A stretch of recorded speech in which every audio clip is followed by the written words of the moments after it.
네, 대담 이어가겠습니다. 자, 서영수 기자가 전한 것처럼 민주당에서 윤 대통령 탄핵 얘기가 지금 나오고 있는데 성시훈 부의장님 어떻게 보십니까? 이 민주당 지도부는 아직 공식 의제는 아니다라고 하면서 신중론 취한다고 하는데 약간 어떻게 이런 분석도 나옵니다. 이러지도 지금 저러지도 못하고 있다. 지금 어디에 좀 빠진 거 아니냐? 예, 맞습니다. 당 내에서도 지금 탄핵에 대해서 좀 동조하는 분들도 있지만 아직 좀 우려 섞인 목소리로 말씀하시는 분들도 계시거든요. 근데 이제 그 국회 청원을 통해서 이렇게 다수의 국민들이 말씀을 하고 계신 상황이기 때문에 근데 이 청원을 통한 국민들의 이 열망이 모이는 것이 처음이 아니지 않습니까? 사실 문재인 정부 때도 청와대에서 국민청원제도를 운영을 했었잖아요. 그 당시에도 문재인 대통령에 대한 그 탄핵 청원이 146만 정도가 올라왔었습니다. 그렇게나 많이 줬습니다. 예, 그래서 그거에 대한 반대되는 걸로 탄핵 반대 청원도 150만까지 올라왔던 적이 있거든요.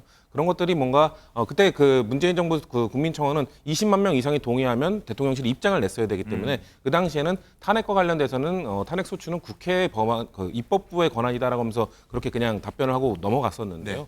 그런 것들이 국민의 목소리가 좀 열망이 모이고 있다라는 그 신호 정도로 받아들여야지 이것을 정말 입법으로 이어가는 뭔가 주춧돌로 삼아야 된다 이렇게 생각하는 건 좀 과하지 않은가라는 생각이 있습니다. 왜냐하면 그때도 청원 당시에 문재인 정부 청원 당시에도 뭐 이런 것도 있었습니다. 자유한국당 해산. 네. 그때는 더 많았어요. 180만 명 이상이 동의를 해줬었거든요. 네, 기억납니다. 물론 근데 지금 국민청원은 조금 다르긴 합니다. 왜냐하면은 그 당시에 문재인 정부 청와대 청원보다 훨씬 절차가 조금 더 공식적인 절차가 있습니다. 그렇기 때문에 이 숫자가 그렇게 가볍게 볼 숫자는 아니기 때문에 저는 이거에 대해서 오히려 민주당이 이거를 과연 받을지 말지를 고민할 것보다도 정부와 여당에서 국민들이 이 정도로 이거를 뭐 배후가 있는 것 아니냐, 민주당이 조직한 것 아니냐 이런 생각을 하는 순간 오히려 저는 그거에 대한 열망이 더 커질 거라고 보고요.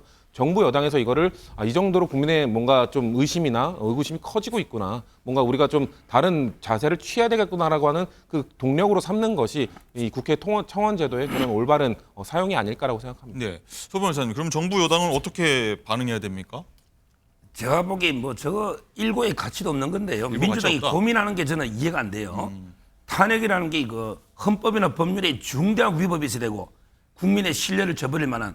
근데 제가 탄핵 사유를 보니까 최상병 특검 있잖아요.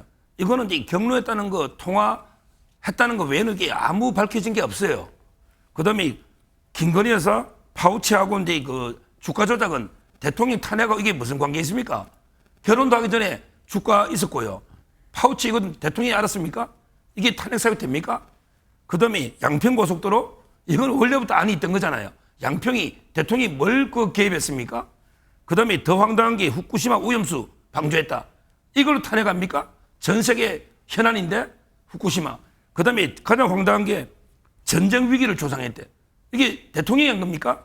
북한이 한 겁니까? 누가 한 겁니까? 이런 게 말도 안 되는 탄핵 사유였으면 저는 칼을 막 던져야지. 이걸 이게 뭐 80만이 어떠고 90만이 어떠고 민주당이 하는 거 이거야말로 저는 잘못된 정치 공세다. 이렇게 뭐 이거 분명히 역풍이 불 겁니다.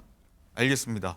자, 마지막으로 이거 한번 짚고 넘어가도록 하겠습니다. 성춘 부의장님. 자, 오늘 나온 뉴스인데 이재명 전 대표가 이 SNS에 이런 거 올렸습니다. 이 강성 지지층 개달 때문에 좀 고통스럽다 이런 얘기를 했는데 뭐냐면 이 밤낮 가리지 않고 당원들이 이재명 대표한테 무차별 전화, 문자 폭탄 막 넣어가지고 이 수십 년간 써왔던 번호 좀 바꿔야 되느냐 이런 얘기하고 있던데 이 바람직해 보이지 않는 것 같긴 합니다.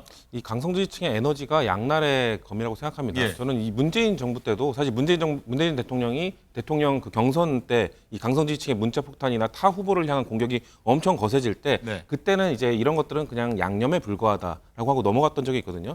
근데 그것에 대해서 뭔가 강성지지층의 팬덤이 너무 강해지니까 임기 중에 그것과 관련돼서 좀 사과하신 적이 있어요. 이런 것처럼 강성지지층의 뭔가 팬덤을 처음에 업을 때는 뭔가 그게 좋지만 뭔가 그거에 좀 이어지고 과해질 때는 그걸 그 중심에 있는 당사자도 좀 괴로운 측면이 있거든요. 그런 거를 표명하신 걸로 보고 전 그렇기 때문에 이거에 대해서 단순히 저렇게 발언에 그치시는 것이 아니라 그러면 이런 팬덤을 어떻게 긍정적으로 이끌어갈지를 앞으로 좀 제시해 주는 게 필요하지 않을까. 그런 방향을 좀 앞으로 아마 이 연임에 도전하실 때 그런 것도 좀 내용에 들어갔으면 좋겠다는 개인적 바람이 있습니다. 그렇군요.